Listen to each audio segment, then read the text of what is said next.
मतलब कि मेरे हाथ ही नहीं हिल रहे थे, मैं ऐसे पीछे हाथ करके खड़ी थी, ऐसे सीधा। तो जब रिजल्ट आया, पता नहीं क्यों वो एक पेपर में फेल हो गया। सपने उनके सच होते हैं जिनके सपनों में जान होती है। पंखों से कुछ नहीं होता, हौसलों से उड़ान होती है। तो आप सभी का स्वागत है एक बार फिर से यहाँ पर। इतने दिन आप कहाँ चले गए थे? कुछ दिन तो नानी के घर चले गए थे, फिर एक दो दिन आने का मन नहीं किया। सारे ही चले गए थे? चलो ठीक है, कोई बात नहीं। अब कर रहे हैं मन? ठीक है, तो शुरू करें फिर आज का दिन। तो अब तक आपने 2 क्लास अटेंड की है, ठीक है? तो उसमें आपने क्या क्या सीखा, एक एक करके बताओगे? पहले आप बताओ। चलो आप बताओ, पहले आप बताओ। मैं कूड़ा कचरा नहीं फैलाना और पानी वेस्ट नहीं करना, और जैसे अब बिजली का सदुपयोग करना है उसे भी जैसे। ठीक है, वेरी गुड। हाँ जी भाई है ना, दूसरों से ऐसे मतलब हम जैसे भी है दूसरों को ऐसे सोचकर ऐसे नहीं सोचना चाहिए भाई, ऐसी होनी चाहिए थी। कंपेयर नहीं करना, ठीक है? आप बताओ। हर्ट नहीं करना किसी को। देखो चलो ठीक है, आपकी मेमोरी अच्छी है। तो आज देखो, आज थोड़ा सा अलग करेंगे हम। 2 दिन आप यहाँ पर बोले, ठीक है? आज मैं आपको कुछ एक बात पहले बताऊंगी, उसके बाद आप परफॉर्म करेंगे। आज मैं खुद आपको टॉपिक दूंगी, कोई भी टॉपिक। बोल पाओगे? पक्का? अच्छी बात है, ठीक है। तो पहले देखो, आप में से पैसे कौन कौन खर्च करता है? फालतू पैसे आप करते हो? आप भी करते हो? आप? हाँ जी सर, आप करते तो हो। एक बार वो सोल्डिंग वाले नहीं, जैसे दुकान की चीजें लेकर आते हैं, कुछ भी सामान लेकर आते हैं। चीजें नहीं लाते, बस मेरे पापा लाके देते। अच्छा चलो ठीक है। आप पैसे खर्च करते हो? नहीं करते? बहुत ज्यादा। चलो कोई बात नहीं। हाँ ठीक है, नहीं करते आप, बैठ जाओ, अच्छे बच्चे हो आप। तो मैं ये कहना चाहती हूँ कि देखो, पैसे आप खर्च करो, कोई बात नहीं, ठीक है? लेकिन यहाँ पर 2 चीजें हैं, सुनना चाहोगे? अब 2 चीजें क्या है कि देखो, पहली होती है हमारी जरूरत, दूसरा होता है हमारा शौक। आप क्या बोले?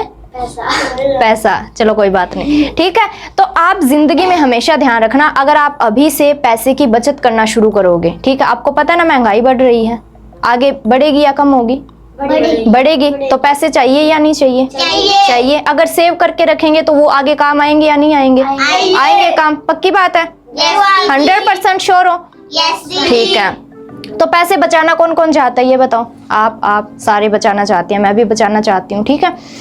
आपको क्या करना है, आपको जितने भी पैसे मिलते हैं घर से, हर रोज 10 रुपए किसको मिलते हैं, और उसमें से कितने सेव करते हो? 5। आप? 5। मैं मुझे 20 रुपए मिलते हैं। सेव कितने करते हो? 10 रुपए। मैं कई बार 20 कर लेता हूँ, कई बार 10 कर लेता हूँ, कई बार 15 कर लेता हूँ। ठीक है। आप? 10 रुपए मैं गुल्लक में डाल देता हूँ, 5 में चीज खाई जाता हूँ। अच्छा चलो, अच्छी बात है। गुल्लक कहाँ से लाए थे? गुल्लक कहाँ से लाए थे? सिरसा से। ठीक है। आप सेव करते हो? चलो, आप सेव करते हो नहीं करते हो ये आज के बाद हम सीखेंगे, यानी कि आज आप यहाँ से सीख कर जाएंगे। मैं जब छोटी थी मैं भी पैसे सेव करती थी, मेरे पास एक गुल्लक अभी भी पड़ा है। तो आप देखो, एक चीज़ का हमेशा ध्यान रखना, जो महंगाई है वो बढ़ रही है, पैसे की हमें ज़रूरत पड़ेगी। तो आप देखो, अगर आज ही से पैसे सेव करना शुरू करोगे, हमें 5-10 रुपये कुछ भी नहीं लगते। 5 रुपये का कुरकुरे का पैकेट आता है, खाकर ऐसे कागज़ फेंक देते हैं, कोई फ़ायदा नहीं ना।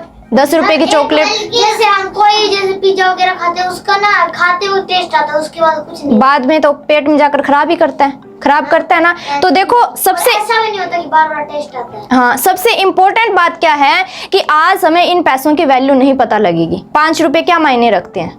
कुछ नहीं। 10 रुपए क्या मायने रखते हैं? कुछ नहीं रखते ना अभी।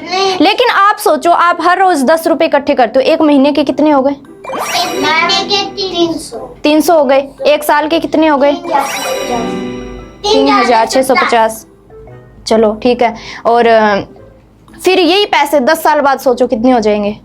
10 साल बाद इसको आप कैलकुलेट करना, ठीक है ना? वो रकम हमें बड़ी लगेगी। क्यों लगेगी? क्योंकि वो ज्यादा देंगे, क्योंकि वो हमारे पास एकदम से हमें दिखेंगे इतने सारे पैसे। लेकिन हम जब पीछे देखेंगे कि मैंने तो हर रोज 5-5 रुपए बचाए हैं, 10-10 रुपए बचाए हैं, तब हमें कोई बड़ी बात नहीं लगेगी। बहुत बड़ी लगेगी। मैम जैसे हमने आज तक जितने पैसे खर्च किए हैं, अगर वो इकट्ठे किए होते तो हमें ज्यादा लगते। ज्यादा लगते ना, है ना। तो आप क्या करेंगे, आप चलो सारे अच्छे बच्चों, आप हर रोज पैसे सेव करते हो, देखो ये एक अच्छी हैबिट है। ये मैं आपको ऐसे नहीं कह रही कि हाँ पैसे सेव करो, मैं खुद कर नहीं रही, आपको कह रही हूँ कि पैसे बचाओ, लेकिन मैंने ये चीज़ करके देखी है, इसलिए मैं आप सबको बता रही हूँ। आपको मैं जो भी चीज़ बताती हूँ, चाहे मैंने आपको साफ सफाई का बताया है कि यहाँ पर रैपर्स नहीं डालने चाहिए, मैंने आपको पानी का बताया है कि पानी हमें सेव करना चाहिए, चाहे मैंने आपको बिजली का बताया है कि बिजली हमें फालतू की वेस्ट नहीं करनी चाहिए, ठीक है। ये सब चीज़ें मैंने खुद की है, इसलिए मैं आपको बता रही हूँ। तो जैसे ना कई बार जैसे आस पड़ोस में ऐसे पंखा चलता होता था, मुझे मतलब ऐसा खराब लगता था, बिजली वेस्ट होती है, खराब लगता है ना। हाँ ये देखो कितनी अच्छी आदत।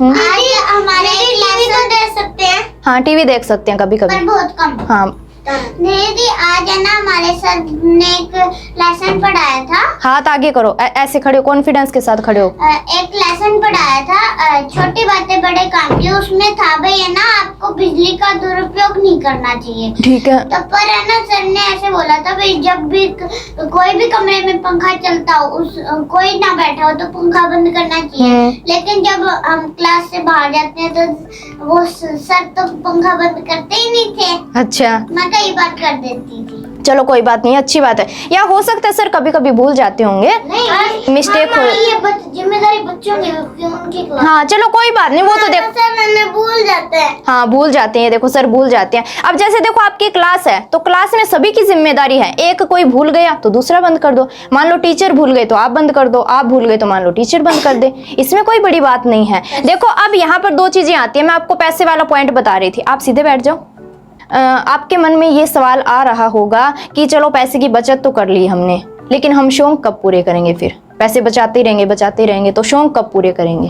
जब हमारे पास पैसे होंगे। आप बताइए। शौक कब पूरे करेंगे? वो तो जब हमारे पास जैसे मान लो हमें ना कोई चीज खरीदनी है, कोई शौक की, मान लो हमें कोई 1 लाख रुपए की चीज, जैसे हमें ना एक गाड़ी खरीदनी है 1 लाख रुपए की, तो बिल गेट्स नाम का एक व्यक्ति था, उसने बात कही थी कि अगर आप गाड़ी खरीदना चाहते हो तो आपके पास उससे 10 गुना ज्यादा पैसे होने। वेरी गुड, आप बताइए सर। तब आप खरीद सकते हो। चलो देखो दो चीजें हैं हमारे पास, एक है जरूरत, एक है शौक, ठीक है। अगर आपके पास पैसे हैं, पहले ये सोचो कि आपको आपके जो पास जो पैसे हैं उससे जरूरत पूरी हो रही है क्या? जरूरत पूरी हो रही है, उसके बाद भी आपके पास दुगने से ज्यादा पैसे बच जाते हैं। मान लो आपके पास 100 रुपए हैं, 30 रुपए की आपकी जरूरत का सामान लेकर आना है, ठीक है। पैसे कितने बच गए? 70 बच गए। अब मान लो 30 रुपए आपको अपने शौक पर लगाने हैं, तो वहां पर आप पीछे हटोगे या लगा दोगे? क्यों हटेंगे? लगा देंगे क्योंकि शौक तो वो जरूरत तो पूरी हो गई। 30 रुपए आपने जरूरत पे लगा दिए, 30 रुपए आपने शौक पे लगा दिए, बाकी के 40 बच गए, उसमें से आप जितने मर्जी सेव कर लो। तो इस बात का कंक्लूजन क्या है कि पहले जरूरत पूरी करनी है, दूसरा हमें शौक पूरे करने हैं, और छोटी छोटी चीज की हमें वैल्यू समझनी है, 1-1 रुपए की वैल्यू समझनी है। आप 10 रुपए इकट्ठे करेंगे, वो 10 साल बाद अगर आपको ऐसा लगता है कि इसकी वैल्यू नहीं है, तो ये सोचो कि वो पैसे 15 साल बाद कितने हो जाएंगे। दीदी मैं पहले जैसे पैसे खर्च करता था, फिर पापा ने मेरे को डांटा था, लेकिन अब नहीं करता मैं खर्च। अच्छा, अच्छी बात है, ठीक है। और दूसरी बात क्या है कि देखो आपको मैं यहाँ पर डिसिप्लिन के साथ बैठने को कहते हैं ना, आप पैर को ऐसे करके बैठे हो, आप जैसे ऊपर पालथी मार कर बैठे हो, आप जैसे कमर को पीछे झुका कर बैठे हो, ये चीज़ें देखो चलो ठीक है एक टाइम के लिए, लेकिन ये चीज़ें हमें सीखने की ज़रूरत है। देखो ये चीज़ें आपको अभी कुछ नहीं लगेगी, लेकिन जब बाद में आप कहीं पर जाओगे, बड़े व्यक्ति बन जाओगे, कोई बिजनेसमैन बन जाएगा, कोई टीचर बन जाएगा, आप क्या बनना चाहते हैं? हाँ चलो मान लो आप कोई इलेक्ट्रॉनिक का काम करना चाहते हैं, कहीं पर आप स्पीच देने जाओगे, कहीं पर आपको बुलाया जाएगा, इनवाइट किया जाएगा, तो वहां पर ये चीजें बड़ी हेल्प करेंगी। क्यों? क्योंकि आपको वहां पर एकदम से डिसिप्लिन फॉलो नहीं करना पड़ेगा, वो चीज आप यहाँ पर सीखोगे। आप 5 मिनट का चैलेंज लो, 5 मिनट मुझे बिल्कुल सीधा बैठना है, ठीक है। दूसरे दिन आप 10 मिनट का चैलेंज लो, आप अभी भी सीधे नहीं बैठे। तीसरे दिन आप थोड़ा और ज्यादा चैलेंज लो, यानी कि आपकी जो हैबिट है ये अच्छी हैबिट आपकी बन जाएगी। पहली चीज क्या थी? पैसे वेस्ट नहीं करना। दूसरी चीज क्या थी? डिसिप्लिन को मेंटेन रखना है। और तीसरी सबसे ज़रूरी चीज़ क्या है कि देखो आप स्कूल में पढ़ते हो, है ना, स्कूल में आपके अच्छे दोस्त भी होंगे, आपके वो दोस्त भी होंगे बहुत ज़्यादा शरारती होंगे, एक तरह से हम कह देते हैं ना कि शरारती तत्व होते हैं ना। आपके हैं ऐसे दोस्त गधा मस्ती करने वाले, है ना, आपके भी हैं, ठीक है। तो एक चीज आप हमेशा ध्यान रखना, कोई भी बच्चा कुछ भी शरारत करता है आपको उसमें कभी इन्वॉल्व नहीं होना, ठीक है। आपका नाम बेवजह आएगा, क्योंकि देखो इस दुनिया में जो अच्छी चीजें हैं वो बहुत धीरे धीरे फैलेंगी, धीरे धीरे फैल रही हैं, ठीक है। आज हम अच्छा काम कर रहे हैं, किसी को पता है? नहीं पता ना। और जो बुरी चीज है वो सबसे पहले फैलेगी आग की तरह। हम सुनते हैं ना सोशल मीडिया पर, हम देखते हैं या आस पड़ोस में हम देखते हैं, या कहीं गांव में किसी की खबर सुन ली तो वो बुरी न्यूज़ क्या होती है, आग की तरह से फैलती है। लेकिन किसी ने अच्छा काम कर दिया वो हमारे कानों तक आता है? पहले नहीं आता ना। तो हमेशा याद रखना, कोई भी कहीं भी जैसे अखबार में कोई वीडियो आती है तो लोग है ना ऐसी चीजों को देखते हैं यहाँ पे कोई घटना हुई है, ऐसी चीज नहीं देखते, किसी ने जैसे अच्छा काम किया उसको नहीं देखते। हाँ, तो एक बात का हमेशा ध्यान रखना, जहाँ कहीं भी आप हो या आपके दोस्त ऐसे हैं, किसी भी गलत काम में आपको इन्वॉल्व नहीं होना, ठीक है। चाहे छोटी सी बात है, मान लो पड़ोस में झगड़ा हो गया, ठीक है, किसी बच्चे की गलती थी लेकिन वहां पर आप खड़े थे, तो उस बच्चे की मम्मी आएगी आपके ऊपर उसका ब्लेम डाल देगी। भाई मेरा हाँ, ये तो मेरे ऊपर इल्जाम डाल रहा, नहीं मेरा बच्चा तो ये सब कर ही नहीं सकता, तूने किया होगा। हाँ, तूने किया होगा। अब मान लो आप वहां थे ही नहीं तो किसके ऊपर ब्लेम डालेंगी? रफा दफा कर देंगी, रफा दफा ऐसे कर देंगी वो तो। मान लो कोई बच्चा गिर जाए और आप वहां पर खड़े हो और बच्चा मान लो से कह दे अपनी मम्मी को कि मुझे इसने हाथ लगा दिया, मुझे इसने धक्का दे दिया, किसके ऊपर इल्जाम आएगा? आपके ऊपर आएगा। तो ठीक है, याद रखोगे क्या? देखो ये जो चीजें हैं ये सीरियसली लेने की है। आपको शायद अभी नहीं पता होगा, आपको शायद अभी नहीं समझ आ रहा होगा इतना ज्यादा कि इन चीजों का महत्व ही क्या है, लेकिन जब आप धीरे धीरे बड़े होंगे ना तब आपको बहुत वैल्यू का पता लगेगा इन चीज़ों का। तब आप याद करोगे कि हाँ, हम एक कमरे में ऐसे क्लास लगाते थे, हमें कोई बताता था, हमें कोई सिखाता था, है ना। होता है ना कभी कभी। मुझे जैसे याद आती है हमारे टीचर्स हमें अच्छी अच्छी बातें बताते थे, मुझे अब भी वो याद आती हैं, ठीक है। पहला क्या था बताओ, एक एक करके सारे बताओ। पहला तो था भाई है ना, वो क्या नाम लेते हैं, फालतू में हाथ आगे करो, फालतू में पैसे वेस्ट नहीं करने। दूसरा था, एक बताओ, आप बैठ जाओ, आप सेकंड वाला बताओ। जैसे वो तीसरी बात थी कि डिसिप्लिन में रहना चाहिए और जो भी दोस्त हमारा गलत काम करे उसके साथ नहीं शामिल होना। ठीक है, आप बताओ। हमको सीधा बैठ, क्या? खुल के बताओ, कोई बात नहीं, वीडियो बन रही है, फिर क्या है, खुल के बताओ। हमको सीधा बैठना, सीधा बैठना, इससे क्या होगा? इससे हमारी डिसिप्लिन बना रहेगा। ठीक है, थैंक यू, बैठिए। तो आओ, सबसे पहले कौन आएगा आज? देखो, बैठो बैठो, दो तीन चीजें मैं आपको बता देती हूँ। यहाँ पर आओगे आप, जैसे रितेश नाम है ना आपका, आप यहाँ पर आओगे ऐसे झुकोगे नहीं, झुक के आप ऐसे नहीं बोलोगे, ठीक है। कुछ भी नहीं आता आपको, ठीक है, मान लो एक शब्द भी आपको नहीं आता, लेकिन पूरे कॉन्फिडेंस के साथ आओ यहाँ पर, ठीक है। ऐसे लगना चाहिए कि हाँ आपको कुछ आता है, चाहे कुछ भी ना है। मैं भी ऐसे करती थी, कुछ नहीं आता था मेरे को, लेकिन यहाँ पर स्टेज पर आकर चाहे अपना नाम ही बताकर चले जाओ, लेकिन जितना भी इतना सा भी आप बोलो पूरे कॉन्फिडेंस के साथ बोलो। ऐसे लगना चाहिए कि हाँ ठीक है, इसके पास मटेरियल कम था बोलने को, लेकिन बोला बड़ा जबरदस्त, ठीक है। 4 लाइनें आप बोलकर जाते हो, ऐसे सुस्ताई हुई आवाज में बोलकर जाओगे, हालांकि वो 4 लाइनें इतनी ज्यादा बढ़िया हैं, लेकिन आप उसका सारा तहस नहस कर दोगे। होता है ना कई बार ऐसा, मैंने भी ऐसे किया है। मैंने एक बार एक शायरी बोली थी, इतनी अच्छी शायरी थी, पूरा उसका तहस नहस कर दिया उस शायरी को। मोटिवेशनल शायरी थी, ऐसे ऐसी आवाज में मैंने बोला, सारे बेचारे, तालियां तो चलो बजानी पड़ती हैं बाद में, है ना, मजबूरी है उनकी, ताकि ये बैठ जाए। क्या करोगे यहाँ पर आकर? पूरे कॉन्फिडेंस के साथ आना है, सीधा खड़े होना है। और यहाँ पर देखो आपके पास इतना सा एरिया है ना, इतनी सी जगह, आपको मूव करते हुए बोलना है। मैं तो चलो यहाँ पर ऐसे खड़ी हूँ, आपको बता रही हूँ, ठीक है। अब जैसे मान लो मैं यहाँ पर स्पीच दूंगी तो मैं यहाँ पर मूव करते हुए दूंगी। अभी तो हम आपस में बातचीत कर रहे हैं, आप यहाँ पर आओ तो क्या करोगे? पूरा कॉन्फिडेंस के साथ आना है, मूव करना है। यहाँ पर आपको लगता है कि मुझे यहाँ पर अभी एकदम से पोज लेना है तो आप वहाँ पर पोज ले लोगे, ठीक है। और हाथ ऐसे नहीं होने चाहिए आपके, ऐसे बंदे नहीं होने चाहिए, या ऐसे नहीं खड़े होना आपको। ऐसे कौन खड़े होता है? जिसको कोई पता नहीं होता कुछ आता नहीं है। हाँ, ऐसे ऐसे करके फिर हाथ ऐसे ऐसे होते हैं पीछे, ऐसे ऐसे हाथ करते हैं ना, कॉम्प्लेक्स होता है उनके अंदर, डर लगता है ना, अपनी बात नहीं रख पाते। हाँ, मुंह के हाथ लगाते हैं। पूरा कॉन्फिडेंस के साथ आप ऐसे आओ, या तो आप ऐसे खड़े हो जाओ, अगर आप आपस में नॉर्मली बात कर रहे हैं तो आप ऐसे खड़े हो जाओ, ऐसे नहीं खड़े होना, ठीक है, ऐसे नहीं खड़े होना। आप फिर वैसे बैठ गए तो कौन आएगा सबसे पहले? मैं। आ जाओ, आप आ जाओ। एक बार रुको, किसी भी टॉपिक पर बोलना आपको, जो आपको आता है, आपकी मर्जी से, ठीक है। अपना परिचय नहीं बताना, वो आपने बता दिया। कोई शायरी नहीं सुनानी, वो तो आपने सुना दी दूसरी वीडियो में। पहली वीडियो में आपने अपना परिचय बता दिया था। अब क्या करना आपको, कोई भी टॉपिक पर बोलना है, बोलोगे? पहले आप सभी को हार्दिक शुभकामनाएं। हार्दिक शुभकामनाएं। तो मैं बड़ा होकर इलेक्ट्रॉनिक का काम करना चाहता हूँ। जिंदगी में मैंने बहुत कुछ बनाया है, तो आपको मैं बताता हूँ।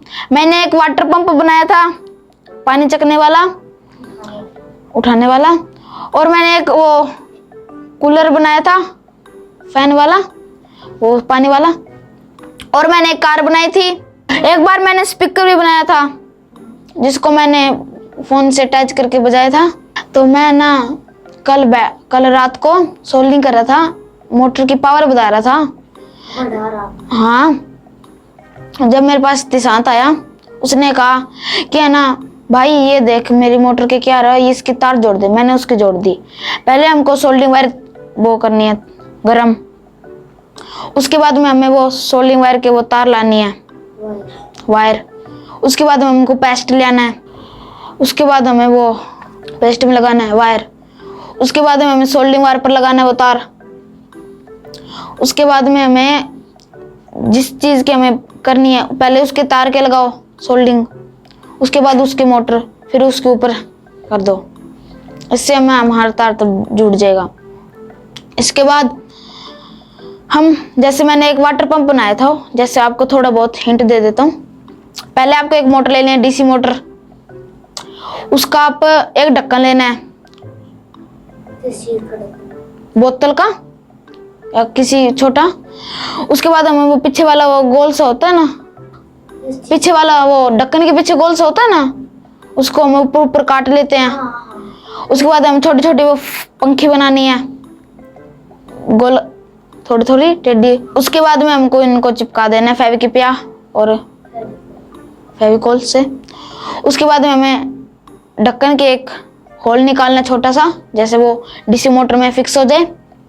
उसके बाद में हम कोई भी, जैसे हमें सिरिंज लेनी है, सिरिंज टिक्के इंजेक्शन। उसके बाद में जैसे वो डीसी मोटर अंदर दे देनी है, उसके ऊपर होल कर देना है साइड में, इंजेक्शन के ऊपर एक साइड में बीच में। उसके बाद में उसके ऊपर एक पाइप लगानी है, एक इधर। तो उसके बाद में हमारा वाटर पंप तैयार है। तो मैंने उससे वो पावर बैंक से चलाया था, वो स्पीड में पानी फेंक देता वो। उसके बाद में मैंने एक कूलर बनाया था। एक डब्बा चाहिए गत्ते का, डीसी मोटर चाहिए, फैन चाहिए, बैटरी चाहिए, उसकी तार चाहिए, और एक बटन भी चाहिए। एक हमें छोटी बोतल भी चाहिए। आपकी मर्जी हो, चाहे 3 का लगाओ चाहे ना लगाओ। मैंने तो लगाया था, पर आपने लगाना है तो लगाइए।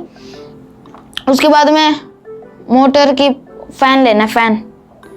उसके बाद मोटर में पहले आपको देखनी है कि बैटरी चार्ज है या नहीं, उसको मोटर में चला के देखना। उसके बाद में उसकी वायर लेनी है, मोटर वो बैटरी से कनेक्ट कर दो। 20 रुपए की आती है वो बैटरी, और मोटर भी 20 रुपए की, और वो पंखा भी 10 रुपए का, और बटन भी 10 रुपए का। उसके बाद में एक तार बटन के जोड़ देनी है। जो बैटरी वाली एक तार होती है ना, उसको एक मोटर से जोड़ दो, प्लस वाली जोड़नी है मोटर के। उसके बाद में हमें एक तार लेनी है। हमको कम से कम 4 तार चाहिए। 2 तार की होगी स्विच वाली, 2 होगी बैटरी वाली, होगी 4। उसके बाद में 2 मोटर में, 2 स्विच में। तो उसके बाद में इसका एक नीचे वाला वो बॉक्स बनाना है, खुलने वाला, जड़ने वाला। उसके बाद नीचे एक बोतल काट लेनी है छोटे आकार की। उसके बाद में हमें उसमें बर्फ गिरने या पानी, ठंडा पानी। अगर आप उसके बार बार भी जाली भी लगा सकते हो या नहीं भी। उसके अंदर एक छोटा वाटर पंप डालना है, वो वैसे मैंने बनाया हुआ है। जब आप दुकान से लेके आए तो दुकान से आप, वो महंगा पड़ेगा 80 रुपये का लाया हूँ। अरे आपको उसमें लेना है, उसके अंदर डाल देनी है, फिर आपको उससे कनेक्ट कर देने हैं बैटरी से। तो उसके बाद में वो पानी चकने लग जाएगा, उठाने लग जाएगा। उसके बाद में हमें वो कर देनी है ऑन, तो वो ठंडी हवा देगा। इस तरह से मैंने एक कार भी बनाई है और मैं बड़ा होकर इलेक्ट्रॉनिक का इस तरह से काम करता रहूँगा। तो एक शायरी सुनाना चाहता हूँ। सपने उनके सच होते हैं जिनके सपनों में जान होती है, पंखों से कुछ नहीं होता, हौसलों से उड़ान होती है। इन्हीं शब्दों के साथ मैं मंच पर बुलाना चाहता हूँ दुर्गेश को। तो please come on the stage Durgesh. तो आप ये बताओ, जैसे मुझे कामयाब होना है तो इसके लिए मुझे क्या क्या करना पड़ेगा? आप जो भी काम करेंगे, आपको आपका जो भी सपना है, उसके लिए आपको सबसे पहले वो काम डिसाइड कर लेना है कि मुझे यही करना है, और एक काम को बार बार करना है। जैसे आप अलग अलग काम मत कीजिए। जैसे आपने एक काम किया, आपने पोस्टमैन का काम किया, उसमें आपको पहले दिन गए फ़ायदा नहीं हुआ, और आपने टीचर का काम किया, उसमें आपको फ़ायदा नहीं हुआ। तो इसके लिए आपको एक काम करना पड़ेगा, एक काम पकड़ना पड़ेगा जो आप कर सको, जो आपको पसंद है। हम शुरुआत में जो भी काम करेंगे उसमें लॉस ज़रूर होगा। जैसे एक एलोन मस्क नाम का एक व्यक्ति था, उसका सपना था कि मैं रॉकेट लॉन्च करूंगा। तो उसने जब सबसे पहले रॉकेट लॉन्च की तो वो फेल हो गया। उसी तरह से पहले भी आप फेल हो गए, लेकिन उसने 3 से 4 बार प्रयास किया और चौथी बार उसकी रॉकेट अंतरिक्ष तक पहुंची। इसी तरह से जब आप भी बार बार प्रयास करोगे तो आपको सफलता ज़रूर मिलेगी। जैसे एक ब्रूस ली नाम का एक मार्शल आर्ट का एक मशहूर व्यक्ति था। तो एक बार उनसे एक इंटरव्यू में पूछा गया कि आप किससे डरते हो? तो उन्होंने एक बात कही कि मैं उस शख्स से नहीं डरता जो 10,000 पंच की प्रैक्टिस करता है, बल्कि मैं उस शख्स से डरता हूँ जो एक पंच की 10,000 बार प्रैक्टिस करता है। इसका मतलब आप 10,000 का मत कीजिए, आप एक काम को 10,000 बार कीजिए, फिर रिजल्ट काफी अच्छा आएगा। जैसे आज दुनिया के जो भी महान व्यक्ति, नेता, खिलाड़ी है, उन्होंने भी यही किया था। धीरू भाई अंबानी, वो जब पेट्रोल पंप पे काम करते थे तो एक बार उन्होंने कहा कि मेरे पास ऐसे हजारों पेट्रोल पंप होंगे। तो वहाँ का जो मैनेजर था उसने कहा धीरू भाई पागल हो गया है। तो धीरू भाई अंबानी ने कहा कि अक्सर बड़ी बड़ी बातें करने वालों को लोग पागल कहते हैं, अक्सर बहुत बड़ी बड़ी बातें करने वालों को लोग पागल कहते हैं, मगर सच्चाई यही है कि पागल ही दुनिया पर राज करते हैं। आप अपने काम में इतने पागल हो जाइए, इतने मगन हो जाइए कि आपको कुछ सुनाई ना दे। जैसे आज मैंने कहानी देखी, आज एक बहुत बड़ा होशियार बच्चा था।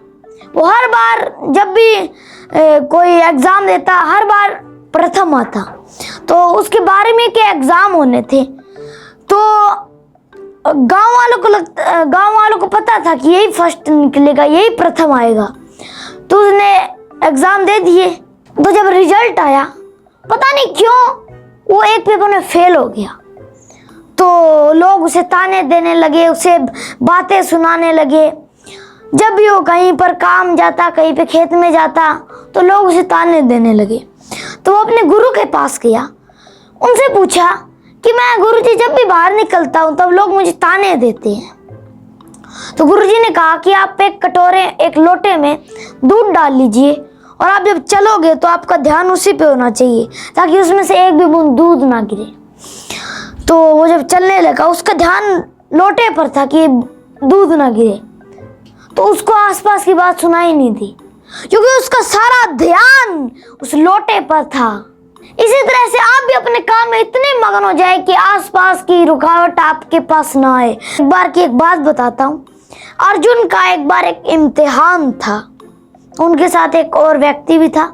जैसे पानी में एक मछली तैर रही थी। गुरुजी ने कहा कि आपको इस मछली की आंख पर निशाना लगाना है। फिर जो दूसरा व्यक्ति था उससे पूछा कि आपकी नज़र कहाँ पे है? तो उसने पूछा मछली पर है। उसने कहा मछली पर है। तो जब अर्जुन से पूछा गया तो उसने कहा कि मेरी नज़र आंख पर है। उसका फोकस, उसका माइंड सिर्फ सोच रहा था कि मुझे आंख को देखना है। उसकी जो तीर की नोक थी वो आंख पर थी, उसकी आंख पर। तो आपका जो टारगेट है उसके अंदर घुस जाइए। आप उसकी छोटी से छोटी चीज को झांकिए और उसको आप अपना निशाना बनाइए, तब रिजल्ट देखिएगा, बहुत बढ़िया रिजल्ट निकलने वाला है। ऐसे ही जो महान व्यक्ति थे इन्होंने यही किया था, अपने साथ लड़े थे। आप जो भी काम करेंगे जीवन में वो आप अलग अलग मत कीजिए, आप एक काम को बार बार कीजिए, रिजल्ट बहुत अच्छा निकलेगा, ये मैं आपको गारंटी देता हूँ। कहते हैं ना कि ईश्वर कहता है उदास ना हो, मैं तेरे साथ हूँ, सामने नहीं आसपास हूँ। ईश्वर कहता है उदास ना हो, मैं तेरे साथ हूँ, सामने नहीं आसपास हूँ। पलकों को बंद कर और दिल से याद कर, मैं कोई और नहीं तेरा विश्वास हूँ। तो इन्हीं शब्दों के साथ मैं इस मंच पर एक ऐसी महान प्रस्तुति को आमंत्रित करना चाहूँगा जो वाकई आपको अपने जीवन की राह दिखा सकते हैं। So please come on the stage miss मान्यता। आप ये बताओ, जैसे मुझे पब्लिक स्पीकिंग से डर लगता है, लोगों के सामने मैं जा नहीं पाती, तो ये जो डर है ये खत्म करने के लिए, अपने अंदर कॉन्फिडेंस लेकर आने के लिए मुझे क्या क्या करना चाहिए? आप क्या सुझाव देना चाहेंगे? इस टॉपिक पर आप बोलिए। मैं ये सुझाव देना चाहूंगी कि बहुत सारे लोगों को डर लगता है, मुझे भी पहले लगता था। जब मेरे पापा जी ने हमें सिखाना शुरू किया था, हमें भी कुछ नहीं आता था, हम कुछ नहीं जानते थे भाई हम क्या बोलें क्या करें, पर हम थोड़ा थोड़ा हमने प्रयास किया। हमने कोई छोटी मोटी उन्हें बातें बता दी, मतलब कि हम छोटा छोटा प्रयास किया। मुझे भी बहुत डर लगता था। जब मैं सबसे पहले मंच पर गई तो मेरा कॉन्फिडेंस नहीं था। पहले मुझे लग रहा था भाई ये तो इजी सा मैं बोल दूंगी, पर जब मैं उसे बोलने गई मतलब कि मेरे हाथ ही नहीं हिल रहे थे। मैं ऐसे पीछे हाथ करके खड़ी थी, ऐसे सीधा, और साथ में मैं थोड़ा डर रही थी। ना तो मेरी आवाज में दम था, ना तो मैं बोल पा रही थी, मैं बहुत कम बोल पा रही थी, पर फिर भी मुझे थोड़ा कॉन्फिडेंस आया। और उस मंच पर बोलने के बाद अब मैं कभी नहीं डरती। बस आप एक बार मंच पर बोल लो, फिर आपको मैं बताती हूँ भाई आपको कभी डर नहीं लगेगा। हालांकि आपको मंच से भी डर लगता है तो आप कोई 3-4 आस पड़ोस से बच्चे होते हैं, कोई बड़े होते हैं, उनको सामने बिठाओ और बोलो कि मैं तो आपको कुछ सुनाना चाहती हूँ या फिर चाहता हूँ। तो आप उनके साथ धीरे धीरे जो भी आपको आता है वो सुनाओ। पहले ये मायने नहीं रखता भाई आपको कुछ आता नहीं है, आपको कुछ भी नहीं आता है, ये मायने नहीं रखता है। सबसे पहले ये मायने रखता है भाई आप बोल सकते हो या नहीं, आपके अंदर कॉन्फिडेंस है या नहीं। सबसे पहली बात यही होती है, आपके अंदर एक जुनून, एक हौसला, एक कॉन्फिडेंस के साथ आप बोलो। और साथ अगर मैं नहीं बोल पाती, मैं ये सोचती हूँ कि अगर मैं मंच पर गई तो मेरी बेइज्जती हो जाएगी या फिर लोग मेरे बारे में क्या सोचेंगे, तो वहाँ पर उस सिचुएशन को कैसे हैंडल करें? लोगों को कुछ भी सोचने दो, चाहे लोग कुछ भी आपके बारे में बुरा भला सोचते हैं, आप उन बातों को इग्नोर करो, अपने माइंड से उन बातों को निकाल दो और आप उस रास्ते पर चलो जिस रास्ते पर आप चलना चाहते हो। पब्लिक स्पीकिंग, देखो आप कुछ भी काम करना चाहते हो उसके अंदर एक बार मंच पर तो जाना ही पड़ता है, चाहे कुछ भी कर लो। मतलब आपने एक होटल खोल दिया बड़ा सारा, तो आपका इंटरव्यू लेने मीडिया या फिर कोई भी आएंगे, आपका इंटरव्यू जरूर लेंगे।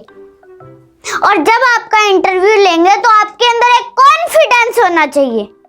बुलंदियां उसे मिलती है जो कुछ नया कर पाता है, छोड़ दो उस गीत उस बात को जिसे कोई और गाता है। इस शायरी का ये मतलब है भी आप दूसरों की कॉपी मत करो। मतलब आपने किसी को देखा और आप सोचोगे आपको दूसरा कोई बन गया, तो आप सोचोगे भाई मुझे भी ये बन रहा है, फिर दूसरा दिख गया, फिर आप सोचोगे मुझे भी ये बनना है।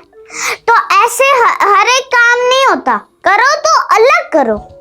मैं यही बोलना चाहती हूँ जो आपने क्वेश्चन किया था भाई मैं मंच पर कॉन्फिडेंस के साथ कैसे बोलूँ। पहले आप बंद कमरे में बोलो जिसमें कोई ना हो।